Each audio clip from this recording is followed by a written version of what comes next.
오늘 저는 마태복음 16장 13절에서 20절의 말씀을 가지고 교회의 사명이라는 제목을 통하여 하나님의 말씀을 증거하고자 합니다. 어제 학교 옆을 지나다 보니 아이들의 함성 소리가 들렸습니다. 무슨 일이 있나 보니 학교 운동장에 만국기가 걸려 있고 학생들이 줄다리기를 하며 가을 운동회가 한창이었습니다. 몇 년 만에 보는 정겨운 풍경이어서 저는 한참 동안 보고 있었습니다. 코로나가 시작된 지 만 2년이 다 되어갑니다. 현재 세계 곳곳에서는 위드 코로나가 진행되고 있다고 합니다. 위드 코로나란 코로나의 장기화로 인해 코로나19를 예방하며 일상생활을 해야 하는 시기를 말합니다. 한마디로 말한다면 독감처럼 관리하겠다는 말입니다. 이제 언제까지 지금과 같은 방법으로 살아갈 수는 없습니다. 그래서 코로나19를 예방하고 치료하며 일상생활을 병행해야 합니다. 이제 우리나라도 11월부터 단기적으로 영업 제한을 해제하고 일상생활으로 돌아갈 준비를 하고 있다고 합니다. 이는 다른 나라에 비해 많이 늦은 감이 있습니다. 그런데 그보다 더 중요한 것은 코로나 이전으로 국민들이 돌아갈 마음을 준비하고 있는가 하는 것입니다. 어떤 분은 코로나19가 무서워 밖에 나가지 못하고 자식들을 보지 못한 지도 몇 달이 되었다고 합니다. 이러한 과도한 불안감을 떨쳐버리지 못하면 일상으로 돌아가기란 참으로 어려운 것입니다. 그러나 이제는 어제 운동회 어린 학생들이 함성처럼 일상으로 돌아가야 할 때가 왔습니다. 이처럼 교회도 코로나 이전으로 돌아갈 준비를 해야 합니다. 코로나19로 많은 교회가 문을 닫고 많은 성도들이 교회를 떠났지만 이제 다시 교회에 나와 하나님 앞에 예배할 때가 되었습니다. 모든 것이 제자리로 돌아가야 하는 이때 하나님께서 교회에게 맡겨주신 사명은 무엇이며 위드 코로나를 어떻게 준비해야 하는지 여러분과 말씀을 나누고 주님의 뜻을 깨닫는 시간을 갖도록 하겠습니다.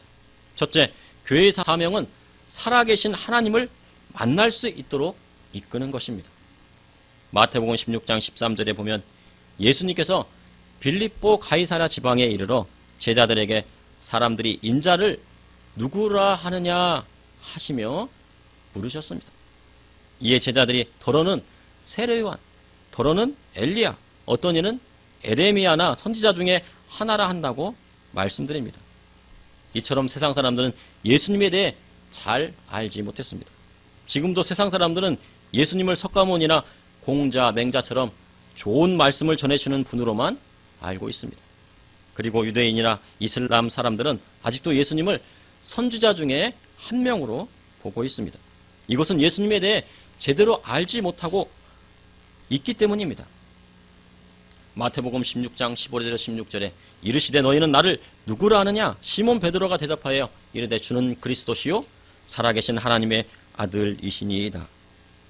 예수님은 제자들의 말을 듣고 세상 사람들은 그렇게 생각하는데 너희들은 나를 누구라 하느냐 생각하는지 다시 물으셨습니다. 그러자 시몬 베드로가 대답을 한 것입니다. 주는 그리스도시요 살아계신 하나님의 아들이시니이다. 시몬 베드로는 세상 사람들이 알지 못하는 예수님의 본질을 알고 있었던 것입니다. 이와 같이 우리 예수님을 좋은 말씀 전하는 성인 분자로 국한할 수는 없습니다. 주는 그리스도시요 구약 성경의 예언 그대로 이 땅에 오신 메시아이시요 살아계신 하나님의 아들이십니다. 구약 성경의 예언들이 2000년 전 예수 그리스도께서 이 땅에 오심으로 성취되었고 다시 오실 예수님을 통해 모든 예언이 성취될 것입니다. 십자가에 죽으시고 부활하신 예수님을 만났던 의심 많은 도마는 주님을 만난 후에 고백하였습니다. 요한복음 20장 28절에 도마가 대답하여 이르되 나의 주님이시요 나의 하나님이시니이다. 분명 우리 예수님은 도마의 고백처럼 우리 주님이시고 우리의 하나님 되십니다. 교회의 사명은 바로 살아계신 하나님을 만나는 곳입니다. 우리 하나님은 죽은 자의 하나님이 아니시요 산 자의 하나님이십니다. 아브라함의 하나님, 이삭의 하나님, 야곱의 하나님, 지금도 살아계셔서 역사하시는 하나님이 우리와 함께 계십니다. 그것을 체험하는 것이 교회입니다. 성도님들이 하나님을 만날 수 있도록 이끌어야 하는 것이 바로 교회의 사명인 것입니다. 예수님의 이름으로 귀신이 쫓겨나고 질병이 떠나가고 무너졌던 가정이 회복되고 성령의 임재하심을 느끼는 곳이 바로 교회인 것입니다. 교회에 오면 이러한 살아계신 하나님을 만나고 성령님의 그 놀라운 기적의 역사를 체험하는 곳입니다. 현재까지 코로나19로 인해 한국교회에 있는 교회 중에 문을 닫은 곳이 만여 곳이라고 합니다. 그리고 150만 명 정도의 교인들이 교회를 떠났다고 합니다. 이는 한국교회를 5만여 교회와 1000만 성도로 볼 때 대략 20%에 해당하는 수치입니다.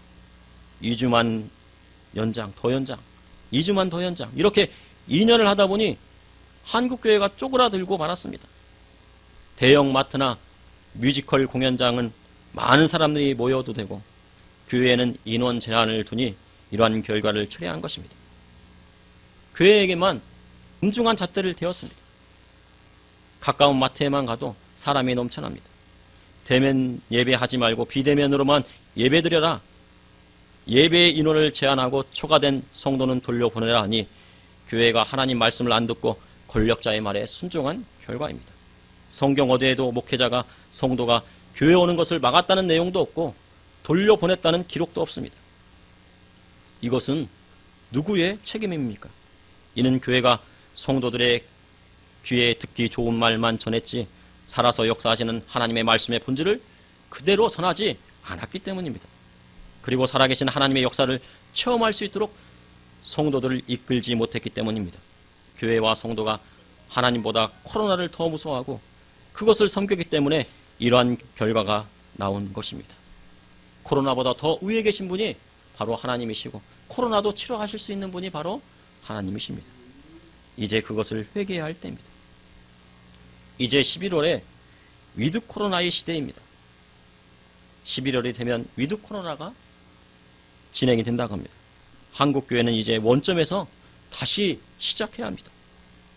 무너졌던 교회가 다시 회복되기 위해서는 회개하고 성도들이 교회에 나와 살아계신 하나님 만나고 부활하시고 승천하신 우리 주님 만나야 가능한 것입니다.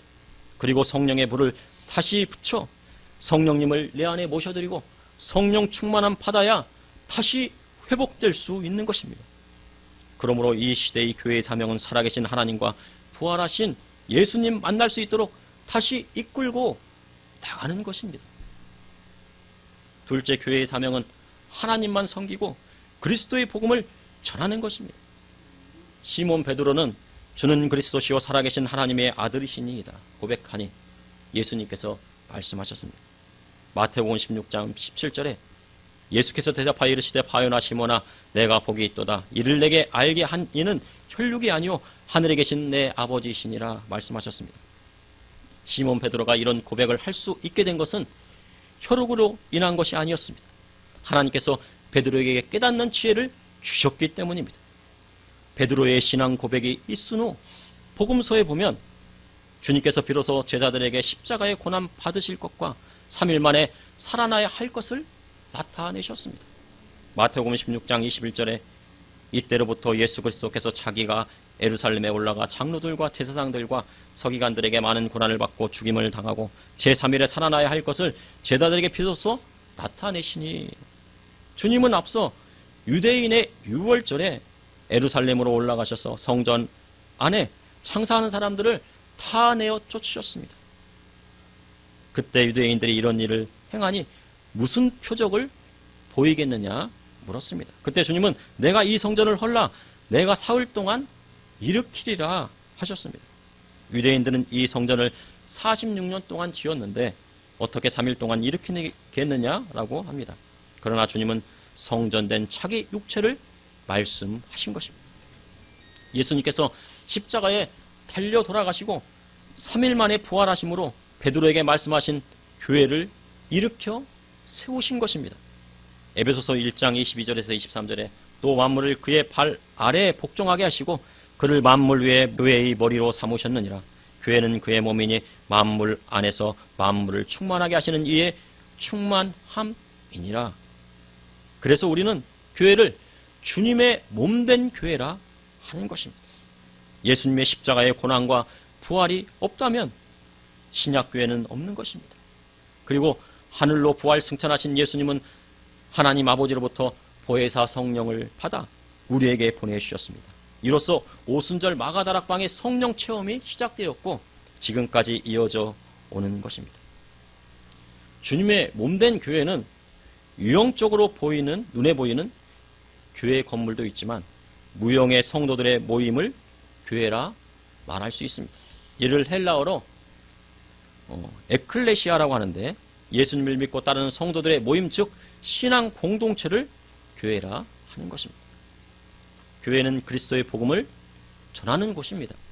구원의 기쁜 소식을 믿지 않는 자들에게 전하고 그들이 주님 품으로 돌아와 믿음으로 이롭게 되어 중생에 이르게 하는 것이 그 목적이 있습니다. 주님께서 와보라 하셨습니다. 주님께 오는 자마다 주의 복음을 듣고 중생하는 놀라운 기적의 역사가 일어났습니다.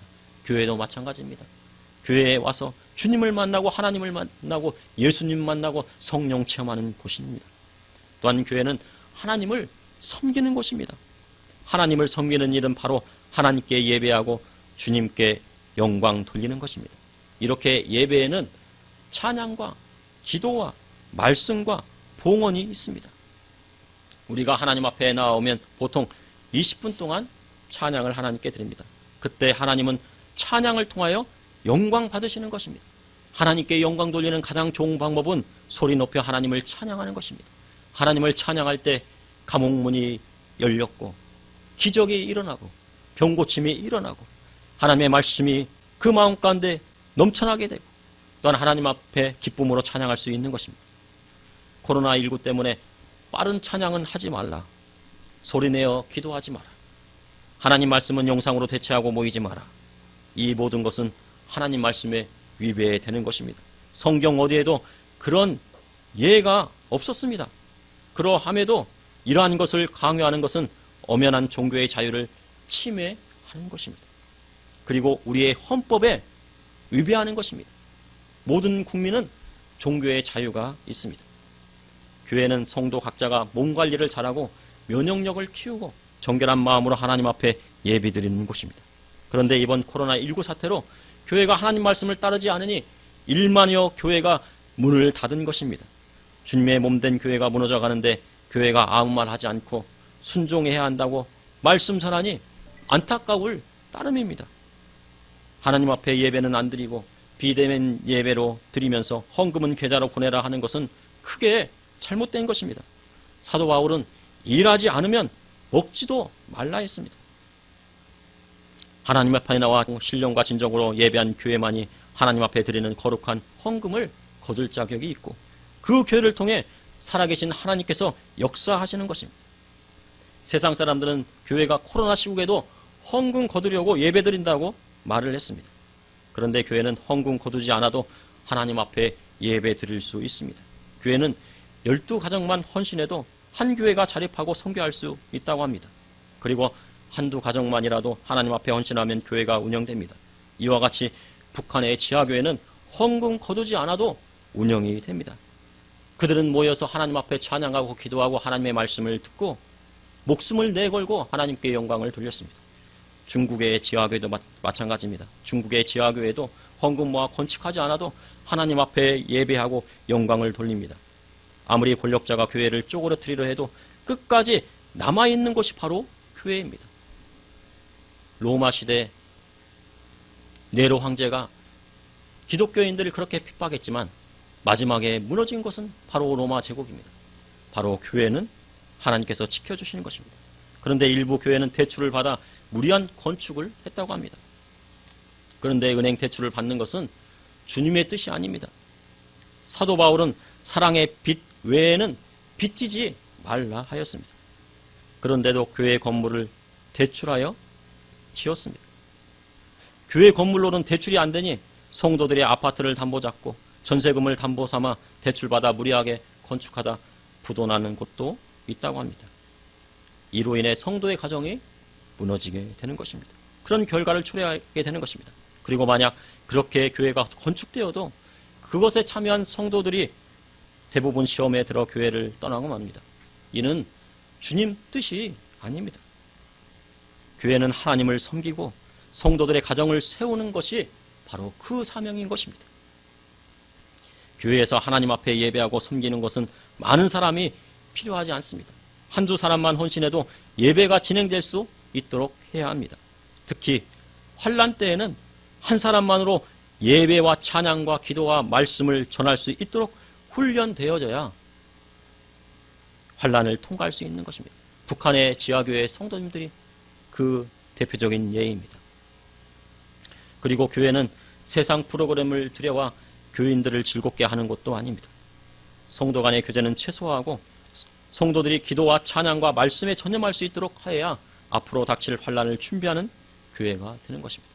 그러므로 교회의 사명은 하나님만 섬기고 복음의 말씀을 전하는 교회입니다. 셋째, 교회의 사명은 세상의 빛과 소금의 역할을 다 하는 것입니다. 마태복음 16장 18절에서 19절에 또 내가 내게 이르노니 너는 베드로라 내가 이 반석 위에 내 교회를 세우리니 음부의 권세가 이기지 못하리라. 내가 천국 열쇠는 내게 주리니 내가 땅에서 무엇이든지 매면 하늘에서도 매일 것이요 내가 땅에서 무엇이든지 풀면 하늘에서도 풀리리라 하시고, 주님은 베드로의 신앙 고백, 즉 주는 그리스도시요 살아계신 하나님의 아들이시니이다 라는 고백 위에 교회를 세우셨습니다. 그러니 이러한 고백을 하는 모임 가운데 교회가 세워지는 것입니다. 가정에서 주님을 그리스도로 모셔드리면 가정교회가 세워집니다. 기관에 예수님을 하나님의 아들로 모셔드리면 기관교회가 세워집니다. 유형이 교회에 그리스도를 따르는 성도들이 모이게 되면 교회가 되는 것입니다. 주님께서 이러한 교회 안에 천국 열쇠를 주셨습니다. 성도로 땅에서 하나님 말씀대로 살아가며 기도하면 하늘에서도 그것이 응답되고 풀리는 역사가 일어납니다. 그리고 땅에서 매이면 하늘에서도 매이는 것입니다. 3차원의 세계가 4차원의 세계와 이어져 있음은 주님께서 말씀하신 것입니다. 주님의 몸된 교회가 그리스도의 복음의 말씀을 널리 전파하면 사명의 권세가 그것을 이기지 못하는 것입니다. 이는 주님께서 십자가에 모든 피를 흘리시고 돌아가셨으나 사망 권세를 이기시고 부활하심으로 우리에게 승리를 얻게 하셨기 때문입니다.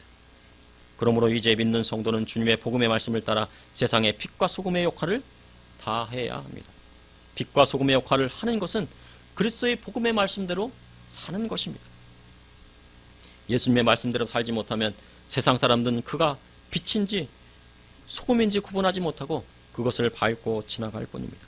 그러나 그리스도인이 예수님의 말씀대로 살면 빛은 드러나고 소금은 그 맛을 내는 것입니다. 교회는 특별히 가난한 고아와 과부를 돌봐야 합니다. 그리고 가난한 내인을 돌볼 사명이 있습니다. 하나님께 드린 헌금은 하나님을 섬기는 예배의 사용입니다. 교회의 월세도 내고 비품도 사고 하나님을 섬기는 데 사용합니다. 또한 하나님의 말씀을 전하는 목사님의 생활을 돕습니다. 그런데 고아란 부모를 잃고 아무도 돌볼 형제 자매 친척이 없는 아이를 말합니다. 만약 그 아이에게 친척이 있다면 그가 고아를 돌보는 것이 합당합니다. 과부도 마찬가지입니다. 또한 고아와 과부를 도울 때에는 기관을 통해 돕는 것보단 그들을 직접 돕는 것이 성경적입니다. 만약 기관을 통해 돕게 되면 기부한 금액보다 훨씬 적은 금액으로 그들을 돕는 결과를 초래하게 됩니다. 그래서 직접 도와야 합니다. 세상에 빛과 소금의 역할을 하는 것도 하나님의 말씀의 기준 안에서 해야 합니다. 그렇지 않으면 하나님의 말씀을 어기는 결과를 초래합니다. 내가 좋게 하려고 했지만 그것이 하나님의 말씀에 비추어 봤을 때 합당하지 않으면 그것은 합당하지 않은 것입니다. 그러므로 교회의 사명은 예수님의 하신 복음의 말씀을 따라 빛과 소금의 역할을 하는 것입니다.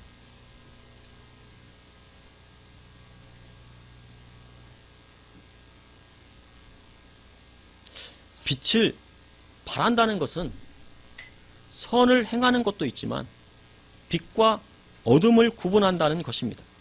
이는 참과 거짓을 구분하는 것입니다. 성도는 항상 예 아니면 아니요로 답을 해야 합니다. 참된 것은 참되다, 거짓된 것은 거짓이다 말할 수 있어야 합니다. 현재 자영업자들이 낸 소송에서 집합금지 처분이 과도한 행정처분이었음이 법원의 판결을 통해 드러나고 있다고 합니다. 그리고 그러한 처분이 법적인 근거가 없다고 판결하고 있습니다. 이로 인해 자영업자와 지자체 간의 줄 소송이 이어질 것으로 보입니다. 자영업자들은 2년 동안 2주만 더를 따르다 많은 가게들이 폐업하고 말았습니다. 빈 가게들이 많이 나왔습니다. 한번 사업에서 실패하면 그것을 복구하기 위해서는 10년이나 20년간의 긴 시간을 들어야 다시 원상태로 회복할 수가 있습니다. 이로 인해 많은 가정이 큰 피해와 상처를 받았습니다. 이것을 누가 책임질 것입니까? 그런데 현재 대선 후보 중에 어떤 사람은 정과 사범의 가족들에게 폐륜적인 말을 하고 부활절 예배 드렸다고 소송 걸어 목사님들을 재판에 넘겼습니다. 그런데도 많은 사람들이 그를 지지한다고 합니다. 이는 하나님 앞에 회개할 예입니다. 토지 보유세를 국토 토지 보유세를 매기겠다고 합니다. 토지를 공공 임대하겠다고 합니다. 조상들이 물려주고 부모님들이 물려준 땅을 정치인들이 그것을 일구는데 무슨 도움을 주었습니까? 그런데 그것을 높은 세금을 매기고 그것을 임대한다고 하니 말이 되지 않는 정책입니다. 성도는 참과 거짓을 구분할 수 있어야 합니다. 세상 것도 구분하지 못하는데 어찌 하나님의 말씀을 따른다고 할 수 있겠습니까? 그리고 1만여 교회를 문 닫게 할 정도로 교회를 압박한 많은 공무원들도 회개해야 합니다. 이 설교를 듣는, 방송으로 설교를 듣는 공무원이 있다고 하면, 만약 있다고 하면 회개해야 합니다. 회개하지 않으면 하나님이 그에게 보응하시는 것입니다. 위에서 시켰다고 말할 필요는 없습니다. 자기 죄는 자기가 하나님 앞에 고백하고 교회에 가서 목회자 찾아가 용서를 구해야 합니다. 교회에 가서 예배드리는 거 방해하는 공무원 중에는 예수님 믿는다고 하고 교회 다닌다고 하는 성도도 있을 것입니다. 그러니 가서 먼저 하나님 앞에 회개하고 목회자에게 가서 용서를 구하십시오. 그것만이 주님을 따르는 성도의 길인 것입니다. 그러므로 교회의 사명은 살아계신 하나님을 만날 수 있도록 이끄는 것입니다. 또한 교회의 사명은 하나님을 섬기고 그리스도의 복음을 전하는 것입니다. 교회의 사명은 세상의 빛과 소금의 역할을 다하는 것입니다. 잠시 기도하시겠습니다. 사랑의 하나님, 오늘도 감사합니다. 오늘 수요예배를 통하여서 하나님 앞에 나아가게 하여 주시고 찬양하게 하여 주시고 기도하게 하여 주시고 예배하게 해주심을 감사합니다. 제가 하나님 앞에 하나님의 말씀대로 살아가지 못한 것이 있었으면 주님이 용서하여 주시고 또한 저와 우리 성도님들 예수 그리스도의 복음의 말씀대로 살아갈 수 있도록 인도하여 주시고 하나님의 말씀의 본질을 깨달아 알아 주님께서 말씀하신 그 말씀대로 이 세상을 살아가게 하여 주시옵소서. 한국교회 많은 어려움에 처해져 있습니다. 또한 많은 교회들이 낙심하고 있습니다. 많은 목회자들이 또한 좌절하고 낙심하고 있습니다. 주님 그들을 붙들어 주시고 주님 독수리가 새 힘을 얻어 날개쳐 올라간 것 같이 성령의 충만함으로 새 힘을 허락하여 주셔서 담대함으로 날아가서 하나님의 말씀 전하고 하나님의 말씀 붙들어 나아갈 수 있도록 인도하여 주시옵소서. 세상에 외치게 하여 주시고 또한 세상 많은 정치인들에게 외치게 하여 주시고 또한 회개치 않는 모든 사람들에게 외칠 수 있도록 인도하여 주시옵소서. 하나님의 말씀을 바르게 외칠 수 있도록 인도하여 주시옵소서. 부족한 자가 이렇게 섰습니다. 주님 붙들어 주시고 주님 오늘 예배를 통하여 하나님 영광 받아 주시옵소서. 예수님 이름으로 기도합나이다. 아멘.